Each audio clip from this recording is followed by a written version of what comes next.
Queridos, eu quero falar nessa noite sobre a vida de um cristão vitorioso. Eu quero falar sobre vitória, amém? Só que, como você já me conhece, eu quero fazer uma reflexão um pouco diferente sobre o que é vitória. E eu quero que você preste atenção, nós vamos ler apenas 2 versículos. 1 Coríntios, capítulo 15, versículo 57. E a leitura de número 2 é 2 Coríntios, capítulo 2, versículo 14. 1 Coríntios 15, 57. Se você quiser acompanhar no telão aqui comigo, vai ficar melhor para você entender o conceito, porque a tradução deve estar diferente aí da tua Bíblia. Vamos contar até 3 e vamos ler juntos, amém? 1, 2, 3. Mas graças...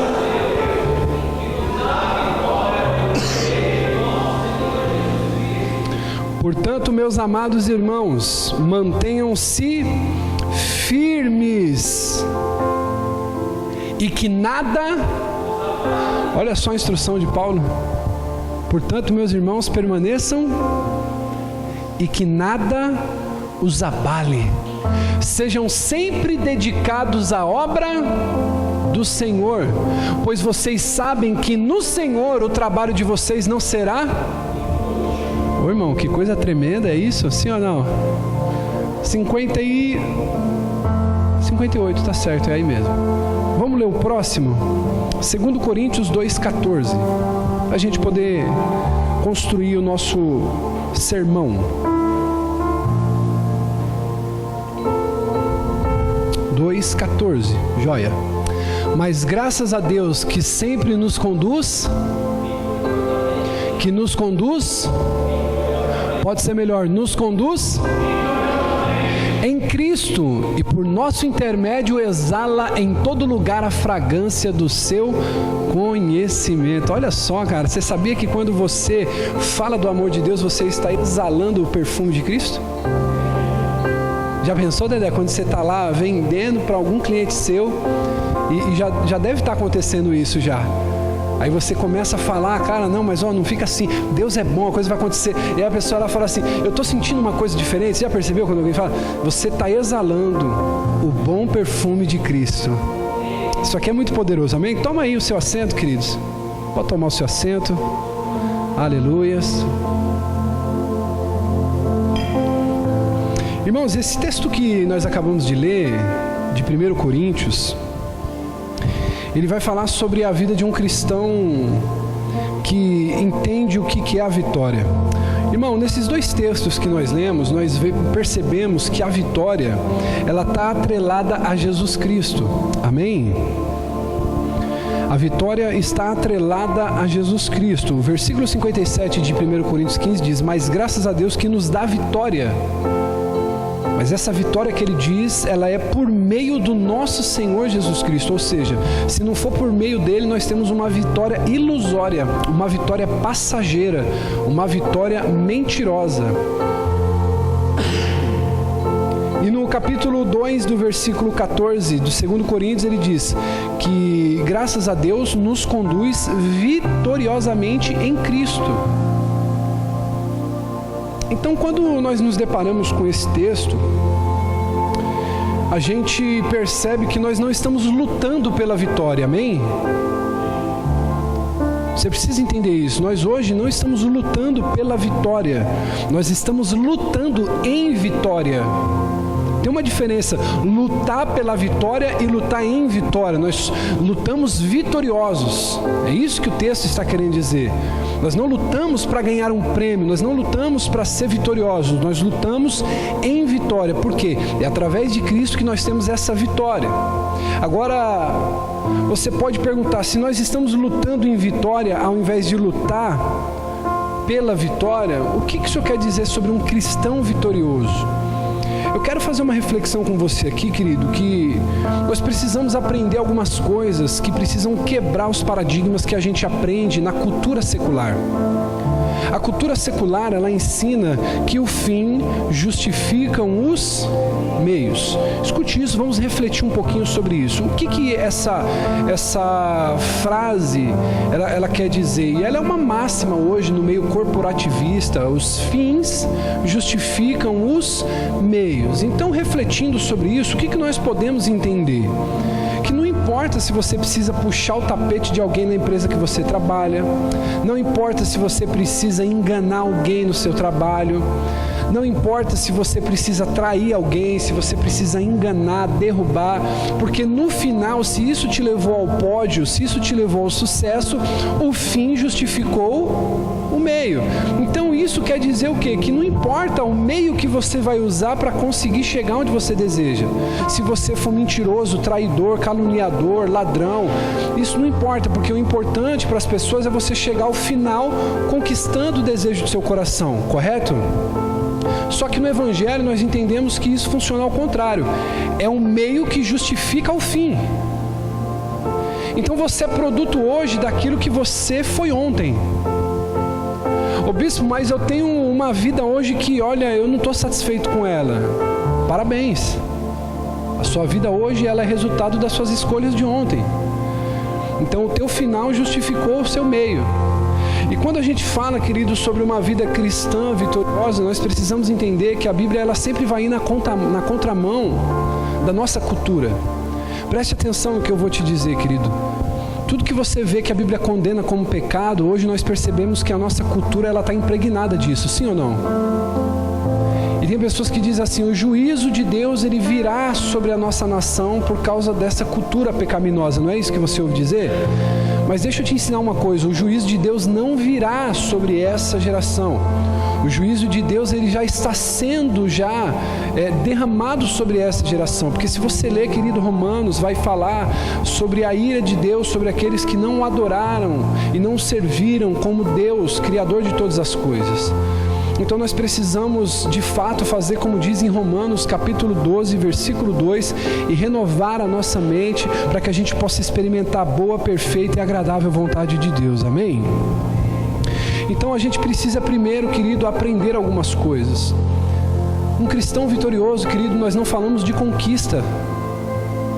Quando se fala de um homem vitorioso que serve a Deus, João Paulo, quando nós falamos de um homem temente a Deus, vitorioso, um homem bem-sucedido, o primeiro conceito que nós vamos entender é um homem que sabe fugir.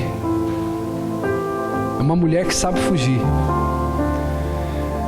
E a primeira coisa que eu quero falar com você aqui, para que a gente entenda o texto, mas graças a Deus que nos dá vitória por meio de nosso Senhor Jesus Cristo, é a gente aprender a fugir. Diga, eu preciso aprender a fugir. Olha aí para o teu irmão e diga assim, você tem fugido? Aí você vai falar assim, bispo, que coisa doida, você está falando de ser vitorioso, mas está ensinando a fugir. Sim, eu quero que você entenda. Paulo vai dizer, portanto, meus irmãos, mantenham-se firmes e que nada os abale. Você sabia que às vezes para você não ser abalado, você precisa fugir de um ambiente? Então, a gente precisa aprender a fugir. Muitas vezes os problemas que muitos cristãos enfrentam na sua identidade, como nós conversávamos ontem, Fê, é porque muitas vezes esses cristãos eles não têm uma fé amadurecida. E o que impede essa fé de amadurecer para que eles sejam vitoriosos? É porque eles não fogem de coisas erradas. Eles não fogem de doutrinas erradas, eles não fogem de ensinamentos errados, eles não fogem de coisas que vão ir contra o ensino verdadeiro. Então, abra para mim, por favor, filho, Timóteo, capítulo 6, do versículo 3 ao 5. Ele vai dizer o seguinte, Paulo ele vai ensinar o caminho de uma vida cristã vitoriosa. Ele vai ensinar que nós devemos fugir. Queria pedir, Diego, para você se atentar, filho, que eu vou fazer menção de alguns versículos, tá bom? Aí você vai jogando aí para a galera. Eu vou ler aqui para a gente poder ganhar tempo, mas os meninos vão aí tentando alinhar o que a gente vai ler. 1 Timóteo 6, 3, 5. Se alguém ensina doutrina diversa e não se conforma com as sãs palavras do nosso Senhor Jesus Cristo e com a doutrina que é segundo a piedade, é soberbo.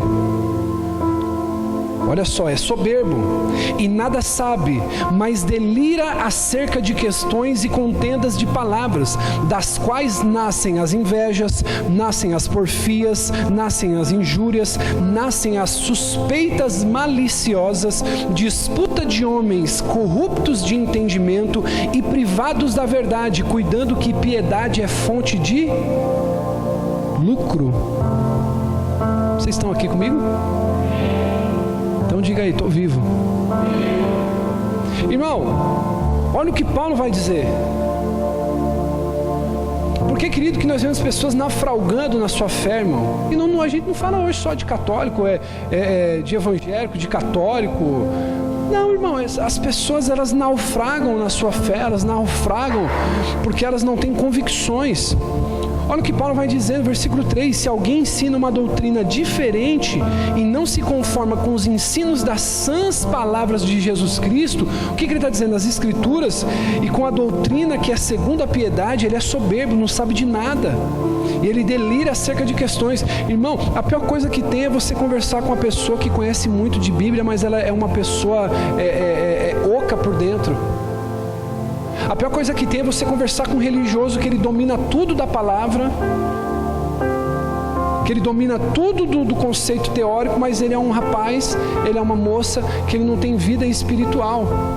É uma pessoa que não tem conteúdo, é uma pessoa que não faz uso da piedade. Ela usa a piedade como fonte de lucro, mas a piedade não faz parte dela. Amém? Então, o que o Paulo está querendo nos ensinar aqui, querido? Que quando isso ocorre, nós devemos fugir dessas coisas. Diga assim: eu preciso fugir. Cadê o Wesley? Cadê os louvor aqui? Estou sentindo falta do Beto. Fala que o culto é aqui na frente. Tá bom, filho? Avisa que o culto é aqui na frente. Se tiver alguém lá, o Beto está lá em cima. Se tiver alguém lá, avisa que o culto é aqui na frente. Tá bom, filho? Vê lá atrás, lá eu estou sentindo falta de um pessoalzinho aqui. Então, olha só o que Paulo ele vai dizer, querido. Quando nós olhamos para o verso acima, Paulo ele não está criticando os mestres da Escritura. Que a impressão que pode dar é que Paulo está criticando os mestres, sim ou não? Mas Paulo não está criticando os mestres, Paulo ele está criticando os falsos mestres.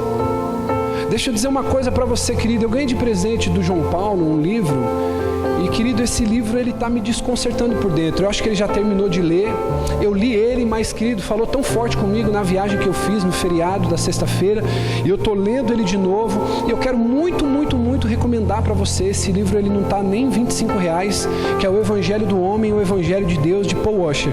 E, queridos, o que aquele livro mexeu muito comigo? Que tem muitas pessoas, querido, que elas arrojam e elas intitulam homens dizendo que são homens de Deus. Mas na verdade, querido, se você parar para pensar, o que faz um homem ser um homem de Deus? Será que só o fato dele pregar faz ele ser um homem de Deus? Será que só o fato de ele orar e acontecer um milagre, isso intitula esse homem um homem de Deus, uma mulher de Deus? Então, quando Paulo está querendo dizer aqui, ele não está criticando os legítimos mestres da Escritura, mas ele estava criticando e ele estava defendendo a igreja, fazendo o quê? Ele estava atacando aqueles que ensinavam falsas doutrinas, que eram contrários aos ensinamentos da Escritura. Então, querido, nós precisamos entender a importância hoje de nós, como uma igreja bíblica, combater vários tipos de doutrinas e heresias. Amém, queridos? Nós precisamos entender que isso é muito importante. Sabe, talvez dentro do seu coração você fala assim: poxa, bispo, eu venho para a igreja na quarta, eu venho para a igreja na segunda, eu venho para a igreja no domingo, e poxa, eu trabalho, eu faço. Irmão, deixa eu dizer algo para você, querido. O evangelho, ele não mexe com o seu sentimento, ele não mexe com a tua emoção. Esse evangelho, querido, que as pessoas estão aí fora, correndo atrás, lotando templos e templos e templos, querido, atrás de profecia, de revelação. Deixa eu dizer uma coisa para você: essas pessoas se encontrarão no inferno com esses falsos mestres. Só existe falso profeta porque também existe falso cristão.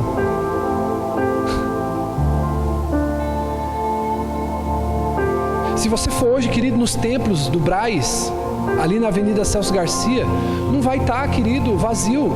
Diga comigo, vai estar, ó, tá cheio. Por que vai estar cheio? Porque são falsos mestres ensinando sobre um falso Cristo, pregando um falso evangelho, falando, querido, sobre prosperidade, falando sobre crescimento, falando sobre vitória, falando sobre coisas que o ego humano ele quer ouvir. Mas esse evangelho que nós estamos pregando para você, querido, nós precisamos entender que é um evangelho que te livra do poder do pecado, amém? Irmão, hoje eu fiz uma postagem no Facebook falando sobre deixar o diabo em paz, irmão. Diga para quem está do teu lado assim, ó, diga assim, deixa o diabo em paz. Olha para o irmão do outro lado aí, diga para ele assim, deixa o capeta em paz. Quem viu a postagem que eu fiz, irmão? O nosso problema não é com o diabo. O nosso problema é com Deus, irmão. O nosso problema é com Deus. Você não tem problema com o diabo. Não é o diabo que está te perseguindo para querer matar você. Mas é Deus que está irado com você. Agora eu pergunto para você, irmão, como que a gente faz para poder lotar uma igreja, querido, com um discurso desse, que Deus está irado com você? As pessoas não querem ouvir isso. E se você entende, querido, que Deus está irado com você, você passa a entender, querido, o poder do evangelho. E hoje no meu devocional pela manhã, minha esposa precisou pegar folga hoje para poder fazer alguns exames e retornar ao médico.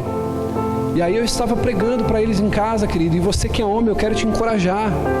Você precisa pregar para tua esposa, você precisa pregar para os teus filhos. E aí eu sentei a minha família no sofá e comecei a falar dessa grandeza de Deus. E aí a minha esposa pegou e falou assim, meu amor, o pessoal fica falando aí que Deus é bom demais e não sei o quê, e não é essa conversa. Eu falei, não, mas então é por isso que a gente vai ter esse culto agora de manhã, porque ao mesmo tempo que Deus ele é irado e que ele quer matar todo mundo, como é que ele entrega o filho dele para morrer por nós? E aí a gente começa, querido, a entrar num paradoxo dentro da Bíblia que se explica por si só. Que tem pessoas, irmão, como a gente às vezes vê em alguns filmes, que o diabo ele começa a querer perseguir o cristão e às vezes ele está ali envolto a pecados, envolto a tantas coisas, e aí a gente vê lá ele com um chicote querendo espancar o pecador ou aquela pessoa, e a gente vê muitas vezes em filmes, em quadros, em muitas coisas, Jesus, né, protegendo aquela pessoa e apanhando, sim ou não? Quem já viu isso? Mas isso aí, querido, é uma mentira. Isso não existe. Não foi o diabo que mastigou, que castigou Jesus. Foi a ira de Deus pelos nossos pecados que fulminou Jesus. E é isso, querido, que nós precisamos entender. A gente precisa entender que nós vamos ter que acertar as contas com Deus, não é com o diabo. Portanto, eu quero reforçar para você, deixa o diabo em paz, deixa ele tranquilo. Você não vai ter que prestar conta com ele, você vai ter que prestar com Deus. Toda vez que você devia orar e não orou, toda vez que você devia ajudar alguém e não ajudou, toda vez que você devia fazer algo e você não fez, você vai ter que prestar conta a Deus. Você não vai se encontrar com o diabo. O diabo, querido, ele vai sofrer junto com aqueles que não acreditarem no Cordeiro. Olha só, presta atenção. Desmistifica isso da sua mente. Quem me ouve, diga amém. O inferno, querido, você não vai ser castigado pelo diabo. Aliás, os que forem para lá, não você, amém? Diga assim, ufa. Os que forem para o inferno serão castigados junto com Satanás. Não vai ter, querido, um caldeirão de azeite fervendo e um chifre lá. Não, ele vai sofrer junto com os que estiverem lá, porque ele será lançado no inferno junto com seus anjos e aqueles que não estão com seu nome escrito no livro da vida. Então, querido, Paulo ele vai dizer o seguinte, ele vai combater. Quem está indo contra o ensino verdadeiro das Escrituras é um cara doido da cabeça. Então diga comigo assim, eu preciso fugir das doutrinas erradas. Irmão, uma das coisas que mais me alegra como pastor dessa igreja é muitas vezes ouvir, poxa bispo, porque eu aprendi aqui em 1 ano, eu não aprendi em tantos anos em outro lugar. Não que nós queremos ser melhores que alguém, não, a gente não quer arrojar esse título para nós. Mas nós também temos consciência do trabalho que nós temos feito, da conscientização. Falamos na nossa reunião ministerial sobre o crescimento que essa igreja tem tido. E é um crescimento exponencial, onde isso tem se refletido na sociedade que a gente vive. Pessoas que começaram a congregar conosco, a pessoa era do rock and roll, era do satanismo, o outro era ladrão, a outra era prostituta, o outro era homossexual, e ele tem um contato com o evangelho fidedigno, com o evangelho verdadeiro, e ela passa a se transformar. Os vizinhos olham e dizem está diferente, as pessoas no trabalho olham e dizem está diferente, e é isso que a gente crê que é o crescimento do evangelho, é o evangelho transformando você de dentro para fora, amém? Aleluias! Essa é a proposta, irmão. Não adianta, você pode dar resultado na igreja que você congrega, mas você precisa, querido, entender que o resultado que você tem que dar é para Deus. Aí, querido, olha o que Paulo vai dizer, precisa fugir, diga comigo, fugir. Então eu tenho que fugir das doutrinas erradas. O segundo, eu preciso fugir do descontentamento do mundo. Você quer crescer, você quer ser vitorioso? Você precisa aprender a fugir de coisas erradas, doutrinas estranhas. E o segundo, o descontentamento do mundo. Posso falar isso? Se você pegar agora aqui, ó, conta nas duas mãos. Quantos dedos você tem? Você vai pegar as 10 pessoas mais próximas de você. Quantas delas estão descontentes, reclamando e murmurando da vida que tem? E isso é um problema, porque essas pessoas mais próximas de vocês, se essas 10 formam pessoas descontentes, isso vai acabar refletindo sobre você. Você vai ficar uma pessoa descontente. Olha o que Paulo diz em 1 Timóteo capítulo 6, versículos 6 aos 11. Ele diz assim, de fato é grande fonte de lucro a piedade com contentamento, com contentar. Olha o que ele diz, e de fato é grande fonte de lucro a piedade com contentamento, porque nada trouxe, olha só o que vai dizer, até o versículo 11, porque nada trouxemos para este mundo e dele nada podemos.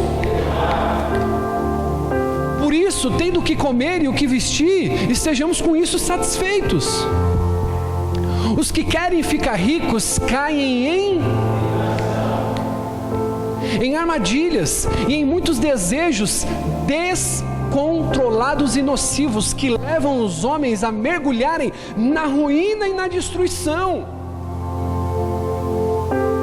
Olha só, cara, o que esse texto está nos ensinando? As pessoas hoje estão descontentes, e esse descontentamento que contamina muitas vezes os cristãos que estão dentro da igreja, vai trazendo ruína, porque naquela ganância de ficar rico, a pessoa ela vai deixando a família, vai deixando os amigos, vai deixando o ministério, vai deixando família, vai deixando tudo, e aí ela vai o quê? Em armadilhas descontrolados, nocivos, em armadilhas e em muitos desejos descontrolados, nocivos que levam os homens a mergulhar na ruína e na destruição. Irmão, quantos empresários que eu conheci e que eu conheço que tem que tomar, querido, 2 doses de uísque antes de dormir porque não consegue. O cara chega em casa com tremedeira, pensando em dinheiro, pensando em conta, pensando em 13º de funcionário, pensando na aplicação que ele teve na bolsa, pensando na poupança, pensando se faturou, pensando se empatou as contas. Olha o que diz o versículo 10. Pois o amor ao dinheiro é a raiz. Algumas pessoas, por cobiçarem o dinheiro, desviaram-se. Meu Deus. E se atormentaram a si mesmas com muito sofrimento. Agora deixa eu falar mais uma vez. Olha para o teu irmão e diga assim, deixa o capeta em paz. Quem que está atormentando o homem, irmão? Quem que está atormentando o homem? A si mesmo. Os homens atormentam a si mesmo por causa dos seus desejos desenfreados, controlados. Irmãos, já parou para pensar que a nossa geração de hoje é uma geração que ela não é contente, ela não é satisfeita com o que tem? E com isso eu não estou dizendo que você não deva querer algo melhor, só que aqui está dizendo sobre o quê? A cobiça pelo dinheiro. Irmão, deixa eu dizer uma coisa para você. Esse ano eu coloquei no meu coração que eu quero mudar de casa, eu quero mudar de carro, eu quero muita coisa nova. Mas quando eu olho para a casa onde eu estou, quando eu olho para o carro que eu tenho, quando eu olho para as coisas que eu conquistei, vem um sentimento de gratidão. E se eu não conseguir esse ano, não tem problema, eu vou continuar tentando, porque isso é o gostoso da vida, é a gente se desafiar, querer coisas novas. Mas aqui o texto está falando sobre o quê? Esse amor ao dinheiro, onde você coloca o dinheiro acima de qualquer outra coisa. desviaram-se da fé, se atormentaram a si com muito sofrimento. Verso 11 para encerrar. Você, porém, homem de Deus, fuja.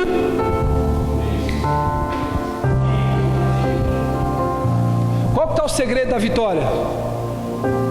Fugir. Tem que fugir do quê? Do quê? Do descontentamento. Irmão, nós estamos indo na contramão. Quem está recebendo isso no Espírito? As pessoas estão indo para uma guerra desenfreada. E aí ele vai dizer, mas você, homem de Deus, fuja de tudo isso. E ele vai te dizer, você vai fugir para buscar um outro tesouro. Qual é esse tesouro? A justiça, a piedade, a fé, o amor, a perseverança e a mansidão. Aleluia! Oh glória! Irmão, deixa eu dizer uma coisa para você. A palavra contentamento do versículo 6, ele carrega uma ideia muito poderosa, que é a autossuficiência.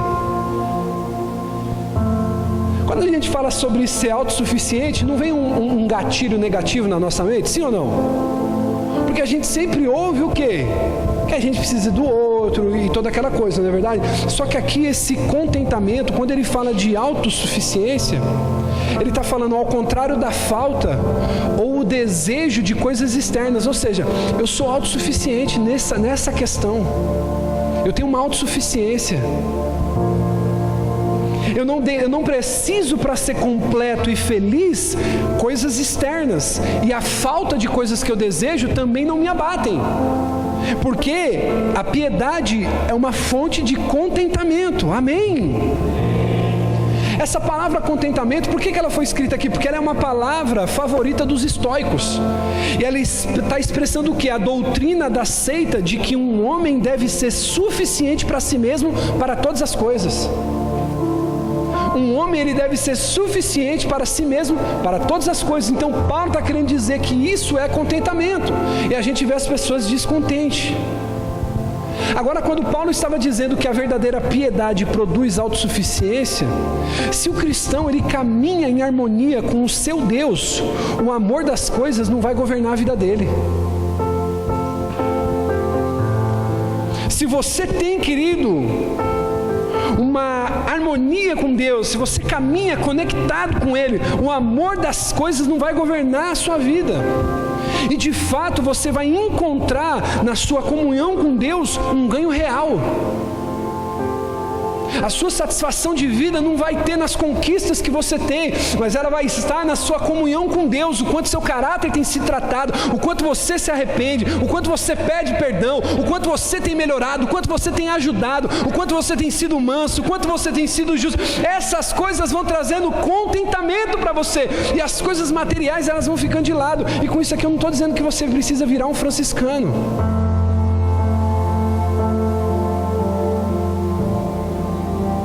Mas é que a diferença, ela fica muito grande.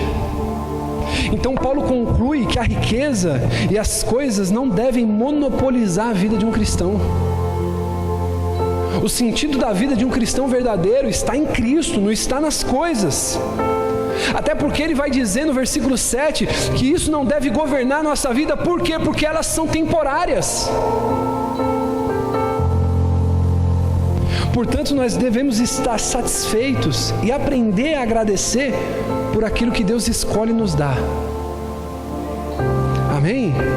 Se você for ver, querido, no versículo de número 7, ele vai dizer assim, mas os que querem se tornar ricos caem em tentação e em laço.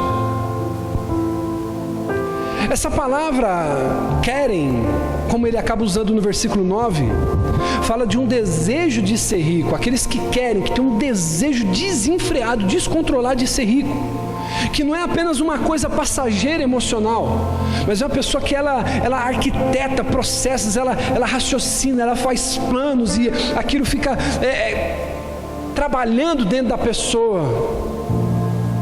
Porque tem hora, irmão, que é ruim também a gente passar privação, sim ou não? Eu estava vendo uma série na Netflix, irmão, A Vida dos Bilionários.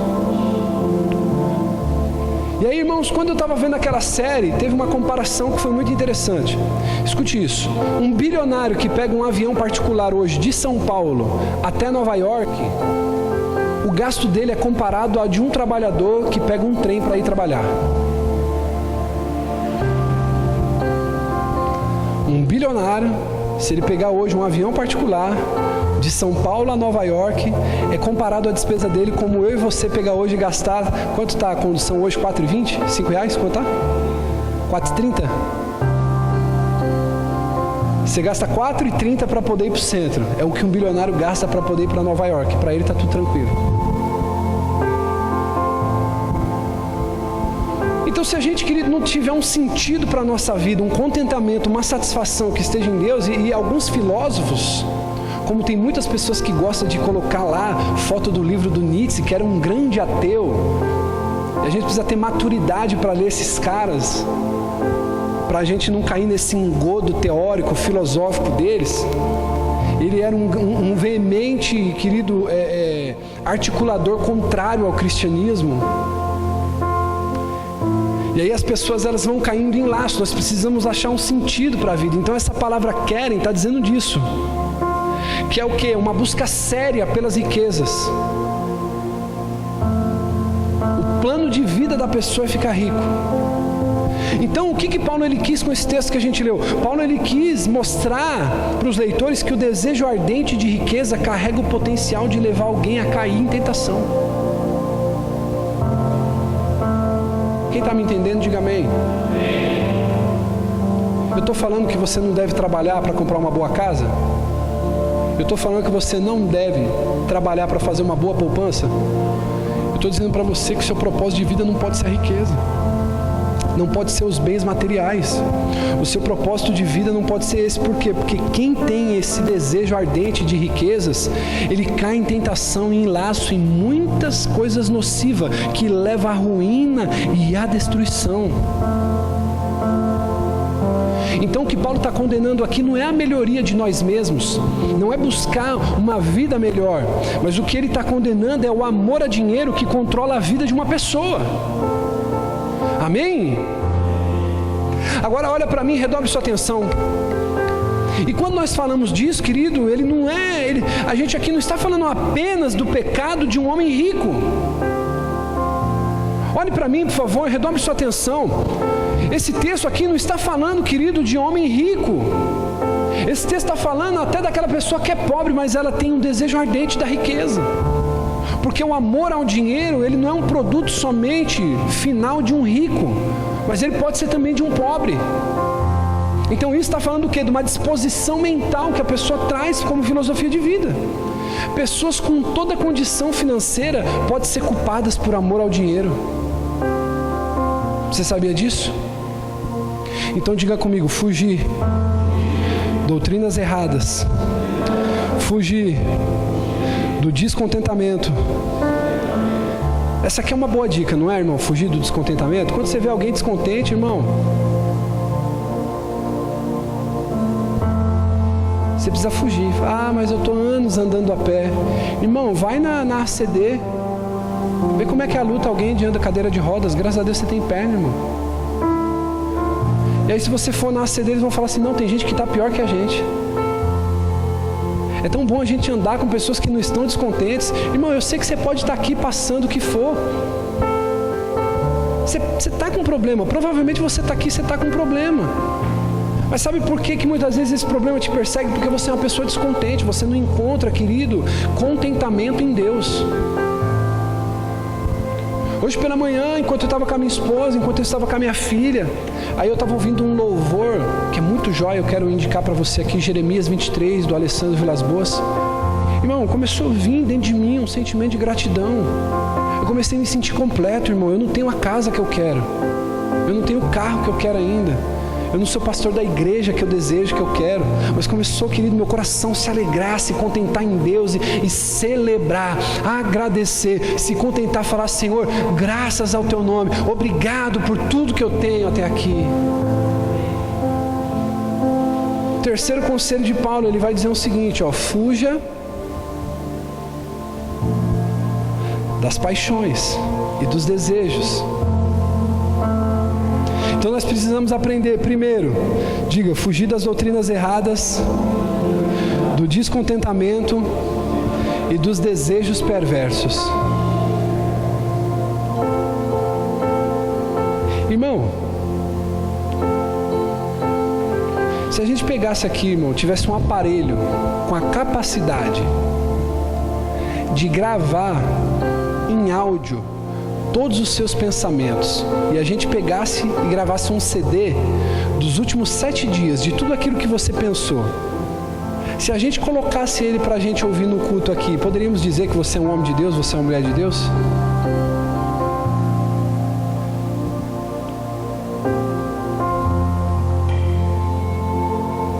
Se a gente pudesse pegar, Tiagão, um aparelho que conseguisse tirar, extrair todos os seus pensamentos, porque aqui, querido, ninguém pisa. Às vezes você pode estar com a tua esposa do lado e pode estar passando uma gata e o seu olho cobiça dos olhos. E na sua mente você imaginou algo que ela, na mente dela, ela nem passou. Quando você está no trânsito, quando você está em algum lugar, e os pensamentos que vão sendo construídos dentro de você. Já parou para pensar? O problema, sabe qual que é? É que a gente não foge desse tipo de coisa. E Paulo vai dizer assim, você quer ser um cristão vitorioso? Você precisa aprender a fugir dos desejos perversos. Você já parou para perceber que dentro do seu coração, você não precisa fazer força para haver perversidade? 2 Timóteo, capítulo 2, versículo 22, ele vai dizer, fuja também das paixões da sua mocidade. Então sabe qual que é, querido, o segredo de você viver o que você está vivendo? É porque você é controlado pelas suas paixões, pelos seus desejos. Ah não, eu tenho vontade de fumar. Posso falar uma coisa para você aqui? Então, querido, deixa eu dizer uma coisa para você. O que Paulo está dizendo? Nós temos que fugir desses desejos perversos que permeiam a nossa vida. E você vem com um comportamento cultural. Você vem, querido, muitos dos que estão aqui não nasceram num berço evangélico, num berço cristão, sendo ensinados pela palavra. Então, querido, você tinha relação com 3, 4 mulheres, com 5 mulheres. Talvez você, mulher, tinha relação com vários homens. Saía com um em cada dia, eu não sei. Você bebia descontroladamente, você se prostituía descontroladamente, você se drogava descontroladamente, como foi meu caso no passado também. E aí, querido, quando nós entramos numa igreja, nós entregamos nossa vida a Cristo, nós vamos percebendo o quanto miserável nós éramos, porque esses desejos estavam controlando nossas vidas, nós não tínhamos controle sobre nada. Eu costumo dizer o seguinte: tem pessoas que falam assim para mim, não, bispo, mas eu não sou viciado nisso, eu não sou viciado naquilo, não, eu não sou viciado em pornografia, eu não sou viciado em videogame, eu não sou viciado em tal coisa. Fica um mês sem aquilo, aí você vai saber se você é ou não. Não, bispo, para mim não tem problema não, eu não sou viciado não em jogar bola. Bola eu jogo só por lazer. Fica um mês sem jogar bola. Fica um mês sem um videogame. Não deixa essas paixões te dominarem. Hoje, querido, foi para essa liberdade que Cristo nos chamou. Cristo não nos libertou de algo. Amém? Cristo não nos libertou de algo. Ele não nos libertou de alguma coisa. Ele nos libertou para sermos livres. Ele nos libertou para sermos livres. Então, sabe o que é a liberdade que Cristo te deu? Sabe qual que é a liberdade? A liberdade de escolha.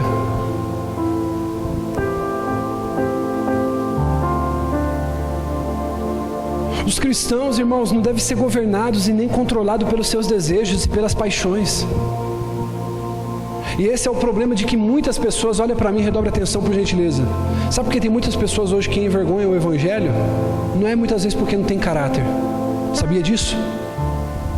O cara caiu, se prostituiu, adulterou. O cara roubou, o cara fez, não sei. O cara não tem caráter. Não é que ele não tem caráter.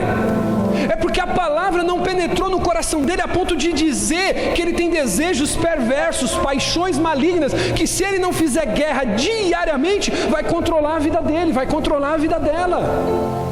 Então, irmão, por que eu estou pregando falando isso para você. Eu não estou imune disso. Se eu, como pastor de uma igreja, como bispo hoje, que prega, irmão, que ensina, que é pastor de um rebanho, luta diariamente contra os desejos e as paixões, você precisa também lutar. Essa é a guerra de todo cristão, lutar contra os seus desejos, as paixões. A Bíblia diz: resistir ao diabo e ele... resistir ao diabo e ele... Olha o que Paulo vai dizer: resista ao diabo e ele...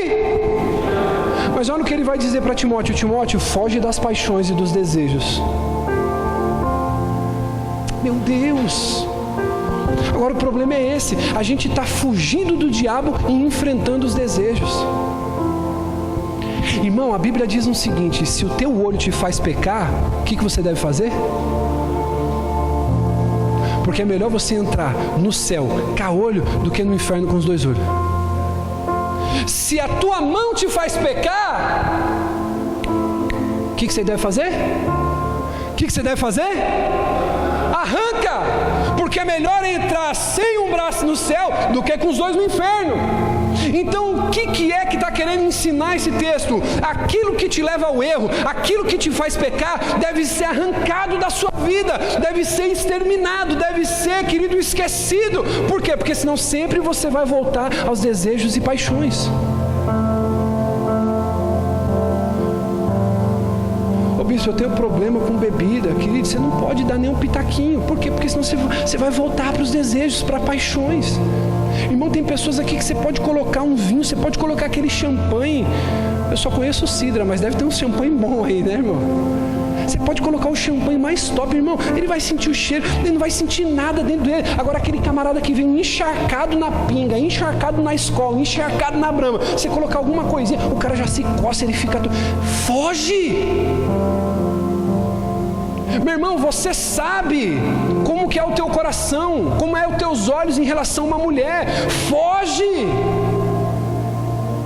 Foge! Se te mandou um bom dia diferente, quantas vezes, irmão, acontece de alguém mandar lá: oi, Cleiton. Oi, Cleiton? Nem respondo. Eu já falo para minha esposa, eu falo: tá aqui. Você deve fugir. Se você sabe aonde é a tua área de fraqueza, aonde é a tua área de queda, você deve fugir, amém, irmão? Porque primeiro, querido, como é que a pessoa vai mandar oi, Cleiton, para mim hoje, na posição que eu estou hoje, irmão? Oi, Cleiton, tá querendo morrer. Se não me manda, querido, paz, pastor, paz, bispo, boa noite, eu nem respondo, irmão. Mesma coisa minha esposa. Como é que vai lá ter uma mensagem de um homem lá? Oi, Rosinha. Oi, Rose. Não, nós devemos fugir, irmãos. E o problema muitas vezes está o quê? Em dar continuidade para o quê? Paixões, desejos perversos. Às vezes o seu coração está até em paz em relação àquilo, mas você não sabe da intenção da pessoa, que pode querer te prejudicar. Olhe para mim, redobre sua atenção, por favor. Cuidado, querido, com mensagem no WhatsApp. Cuidado com mensagem no Facebook. Tome cuidado. Às vezes o teu relacionamento, ele pode se quebrar ao meio por causa dessas coisas. Então precisa haver uma vigilância, amém? Então a gente não é governado por isso, a gente deve fugir, diga, fugir. Olha só, irmão, quer se trate de paixões sensuais, de raiva, rancor, ciúme, Deus nos prometeu em Romanos 6,14 que o pecado não teria domínio sobre nós. Agora sabe o que é, irmão? Por isso que Paulo vai dizer assim: aonde abundou o pecado? Aí tem pessoa que diz assim: não, é de graça, eu sou salvo pela... Aí fala: não, eu vou pecar à vontade. Por quê? Porque quanto mais eu pecar, mais vai ter graça sobre a minha vida. Aí a pessoa fala: não, onde abundou o pecado, superabundou a graça. Aí você sai daqui falando: não, eu posso pecar à vontade, que vai estar tudo certo. A única maneira do desejo de um cristão começar a governar a sua vida é se ele permitir governar por eles. Amém, irmão? Eu vou ler isso aqui de novo. A única maneira dos desejos de um cristão começar a governar a sua vida é se permitir governar por eles. Por quê? Romanos capítulo 6, versículo 12 vai dizer: não reine, portanto, o pecado em vosso corpo mortal, para obedecerdes às suas concupiscências. Ao invés da gente ser governado pelos desejos e paixões, nós devemos nos submeter ao governo, ao controle do Espírito, porque a gente é ordenado em Efésios 5,18 a se encher do Espírito. Enchei-vos do Espírito. Então encher você do Espírito não é uma obra de Deus. Diga, é uma obra minha. Se encher do Espírito. Irmão, quanto mais você consome pornografia, quanto mais você consome besteira no celular, quanto mais você fica vendo vídeos de besteira, mais você está se enchendo de porcaria. Agora, quanto mais você lê a Bíblia, quanto mais você ora, quanto mais você vê vídeo de pregação, quanto mais você vê louvor, quanto mais você está perto de pessoas que são de Deus, mais você se enche do Espírito. Então você não pode ser governado. Por que você hoje perde todas as batalhas? Por que, querido, que você, a pessoa que fuma um cigarro lá, ela fuma um maço, ela não consegue sair daquilo? Porque ela não quebra a rotina dela. Ela não submete o corpo dela ao governo do Espírito, ela não busca alternativas, e ela vive refém dos desejos e das paixões. Então, quer ter uma vida vitoriosa? Fuja dessas 3 coisas. Fuja de doutrinas falsas. Fuja de ensinamentos errados. Fuja dos desejos, das paixões. Fuja do descontentamento. Fuja, querido, de pessoas descontentes, pessoas negativas, pessoas que te põem a tua fé para baixo, que põem o teu otimismo para baixo. Fuja dessas coisas. Amém? E aí Paulo vai dizer para a gente encerrar algo que a gente precisa seguir. 1 Timóteo capítulo 6, versículo 11. Siga a justiça, a piedade, a fé, o amor, a constância e a mansidão. Ou seja, para a gente ser vitorioso, para a gente ser cristãos bem-sucedidos, vitoriosos na nossa vida com Deus, nós temos que fugir dessas coisas e seguir outras. Então Paulo, ele vai listar essas coisas, irmão. A palavra seguir significa, sabe o quê? Buscar ansiosamente, buscar ardentemente, se esforçar para adquirir. É o que nós falamos no domingo, é um complemento do que falamos no domingo. Para uma fruta amadurecer, leva tempo. Para você ficar do jeito que Deus quer, leva tempo. Por isso você precisa seguir. Por isso que Paulo vai dizer, siga o amor, siga a mansidão, sigam essas coisas que são boas. E o que é isso? É se esforçar para conseguir. Amém, irmão? E aí Paulo, ele vai listar coisas que Timóteo deveria ansiosamente seguir. Você que está me ouvindo aqui, ô bispo, eu preciso ser um homem melhor, um marido melhor, um pai melhor, um cristão melhor, eu quero ser um obreiro melhor, um pastor melhor. Siga essas coisas, siga a justiça. Diga comigo, justiça. Quando ele está falando de justiça, Felipe, sabe o que ele está se referindo? Integridade pessoal. Siga a justiça, seja íntegro. Isso tem a ver com um caráter pessoal, incluindo valores de moral, de retidão básica da vida. Isso, querido, é ética. Siga a justiça, seja uma pessoa íntegra, seja uma pessoa que compra e pague, seja uma pessoa que pega emprestado e devolve, seja uma pessoa que, se você está andando na rua, vê alguém empurrando um carro, seja íntegro, vai lá, ajude essa pessoa, faça o bem, seja piedoso, siga a integridade, siga a piedade. E o que significa? Nós já falamos aqui uma pregação inteira sobre piedade, mas aqui de maneira resumida. O que significa piedade? Piedade na prática. O cristão, ele deve se comportar, aliás, de maneira piedosa. Ele tem que estar de acordo com o caráter de Deus. Ele deve seguir o que mais? A fé. Diga comigo, a fé. O que é a aplicação da fé para esse contexto? Na verdade, isso aqui significa fidelidade.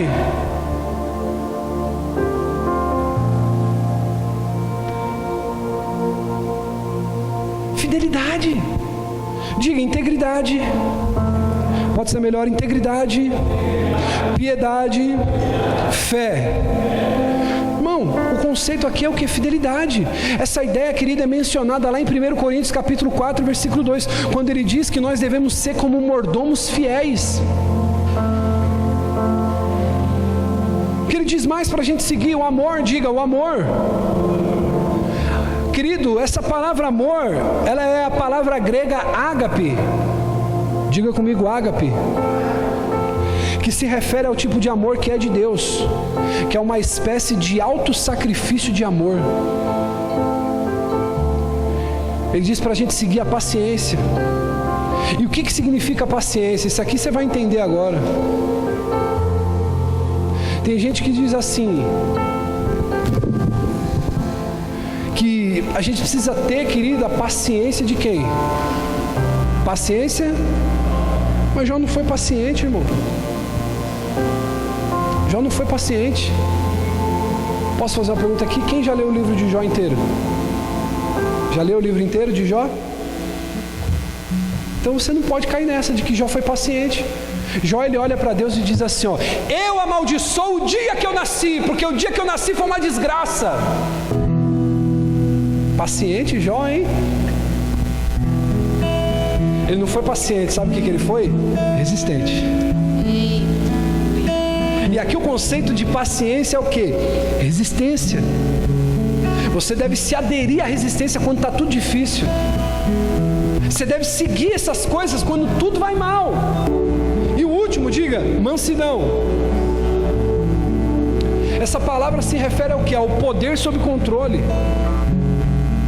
Ou essa palavra mansidão, para expressar melhor nos dias de hoje, o que ela pode significar? Gentileza. É bom ou não é estar perto de uma pessoa gentil, irmão? Uma pessoa mansa. Só que pode acontecer o que for, ela tem aquela gentileza. Então ele nos ensina a fugir de 3 coisas e nos ensina a seguir essas coisas. E para a gente encerrar, se coloque de pé. Ele nos ensina a lutar, diga, lutar.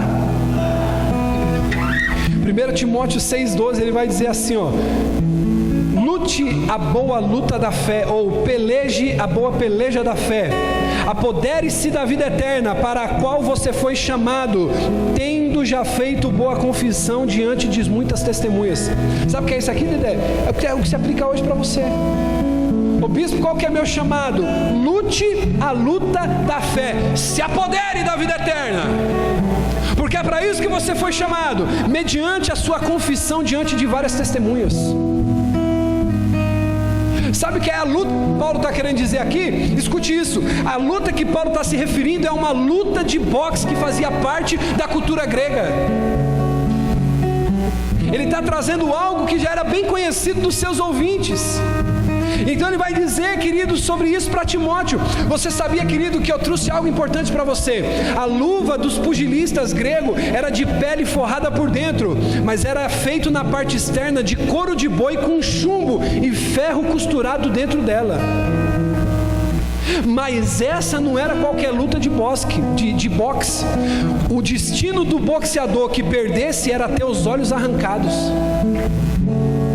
Quem perdesse, querido, essa luta tinha os olhos arrancados. Então, querido, o que essa luta deve ser? O combate da fé. Você não pode esmurecer. A palavra fé se refere ao que? A fé que o corpo da verdade depositado na igreja.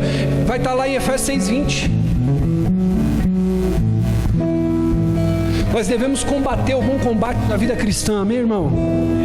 Como? Praticando as verdades encontradas na palavra de Deus. Esse é o combate de todo cristão.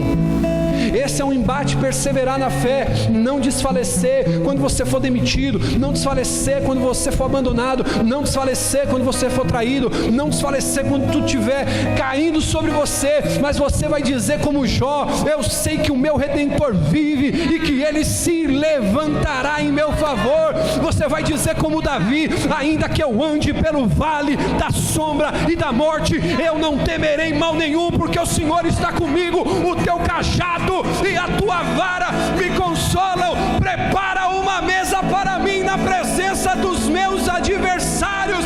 Você vai dizer como o salmista no Salmo 91: aquele que habita o esconderijo do Altíssimo, a sombra do Onipotente descansará. Você vai usar essa palavra Nessa noite o Senhor está te fortalecendo para fugir daquilo que te enfraquece, para fugir daquilo que te derruba e para você seguir o amor, a justiça, a mansidão e a paz. Mas Ele também vai te ensinar a lutar o bom combate da fé, a não entregar os pontos, a não ser derrotado pelos problemas. E eu profetizo nessa noite, meu irmão, que o Senhor há de te visitar com uma unção poderosa. Eu quero convidar você a fechar os teus olhos, levantar as suas mãos, porque Deus está te fortalecendo nessa noite, para que você possa viver um tempo novo na presença de Deus. Em nome de Jesus, se levante para lutar. Não aceite a situação que você está vivendo. Por quê, bispo? Porque você é mais forte do que pensa e vai chegar mais longe do que você imagina. Ah, meu Deus! Não há nada igual. Fale com Deus. Não há nada melhor a que se comparar a esperança viva.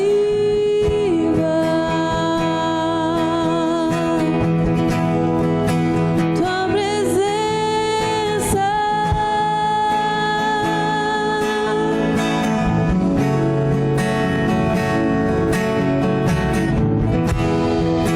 eu provei e vi. Você vai vencer essa luta. Doce amor que liberta Vai vencer essa luta. o vencer, e a vergonha desfaz. Tua presença,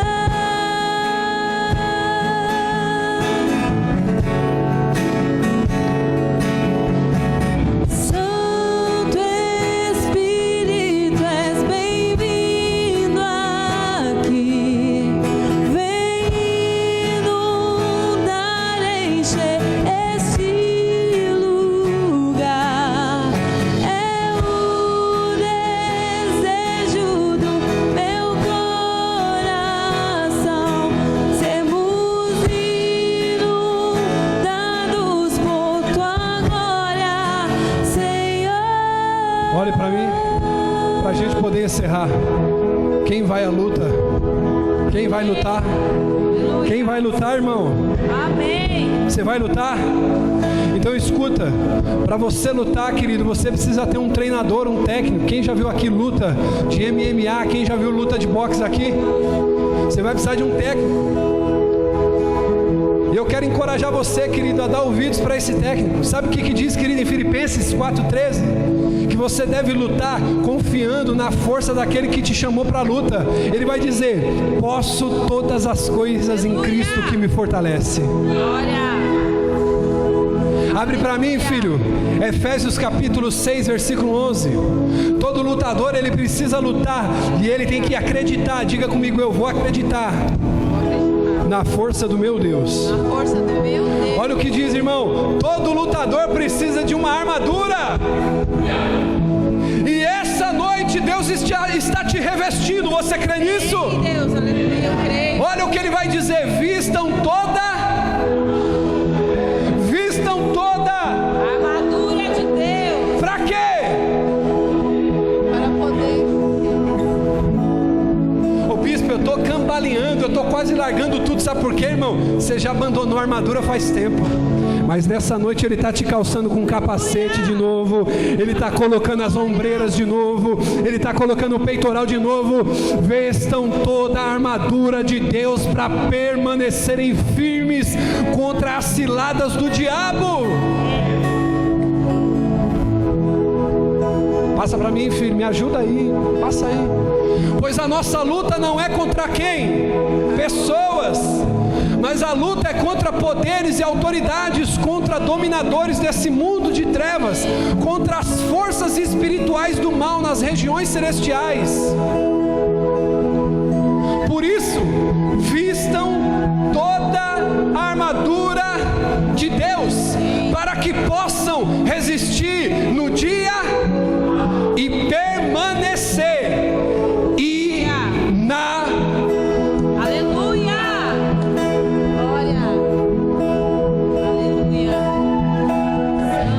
dizer uma coisa para você, se eu tivesse aí no seu lugar, irmão, eu ia sair daí falando assim, cara, hoje eu vou morder o rabo do cão.